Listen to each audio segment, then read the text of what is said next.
Vždy som si prijala mať po boku partnera a úplne najideálnejšie partnera, ktorý by so mnou tvoril. Nemala som vôbec predstavu, o aké tvorenie ide. Vôbec som nevedela, čo to bude, aký to bude smer.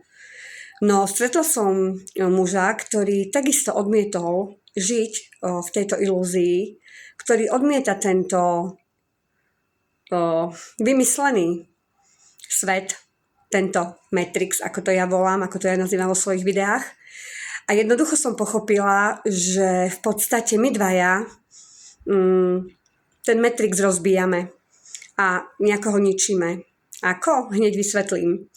Všade, kde prídeme a rozprávame sa nejako s ľuďmi a povieme im, že proste toto nie je celkom dobré, mohol by si to urobiť tak alebo tak ten človek sa nad tým zamyslí a o pár dní, o pár týždňov, mesiacov sa dozvieme, že teda ukončil tú prácu tam, kde bol, alebo skončil nejaké, ja neviem, nejaké plány, ktoré mal, lebo ich premyslel v hlave a zistil, že nie, teraz nie je vhodná doba a nebude sa proste nejako angažovať v tomto systéme. Čiže v podstate my vyťahujeme ľudí z toho Matrixu a učíme ich, aby si spomenuli, že ty si tu neprišiel pracovať pre Matrix.